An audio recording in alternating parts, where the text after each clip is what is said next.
Hello, आज आपण गावाकडच्या पद्धतीने चकोल्या बनवणार आहोत. त्यासाठी आपण छान मस्त वरण शिजवून घेतलं आहे. तुरीच्या डाळीचं वरण आपण शिजवून घेतलं आहे. इकडे मिरची, कोथिंबीर, कढीपत्ता वगैरे घेतला आहे. तर पहिले आपण त्यामध्ये तेल टाकणार आहोत. थोडंसं तेल गरम झाल्यानंतर त्यामध्ये एक एक मटेरियल टाकणार. त्यासाठी पहिले आपण थोडेसे जिरे, मोहरी टाकून घेणार. इकडे तुम्ही तुमच्या चवीनुसार तुम्हाला जे मसाले आवडतील ते तुम्ही घेऊ शकता. आता कढीपत्ता टाकल्यानंतर मिरच्या टाकणार, हिरव्या मिरच्या. तुम्हाला लागलं तर तुम्ही लाल तिखटही वापरू शकता. त्यानंतर थोडंसं परतून घेणार.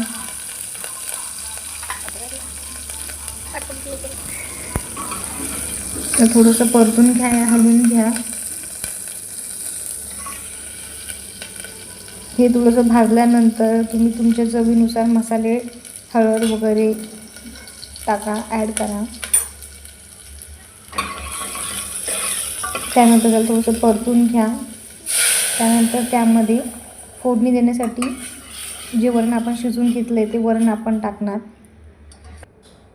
त्यानंतर त्यामध्ये चपाती लाटून त्यामध्ये आपण चकल्या टाकणार. तुम्ही तुमच्या पद्धतीने जशा आकाराच्या तुम्हाला हव्या असतील तुम्ही करू शकता, बनवू शकता आणि टाकू शकता. मी नेहमी अशीच बनवते, त्यामुळे मी अशा पद्धतीने टाकणार. हे बघा, आपलं छानसं वरणला उकळी आलेली आहे. त्यामध्ये आपण ह्या चकल्या एक एक करून मोकळ्या करून टाकणार.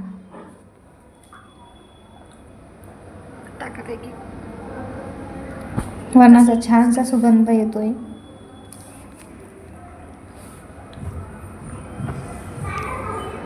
एक एक करून त्यामध्ये चकल्या टाकून घ्या.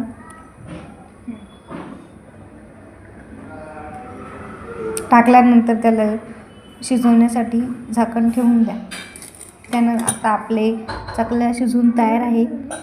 याच्यावर आम्ही फारसा मसाला टाकलेला नाही आणि हिरव्या मिरच्यामध्ये केल्यामुळे यावर तुम्हाला तेल किंवा तरी वगैरे दिसणार नाही.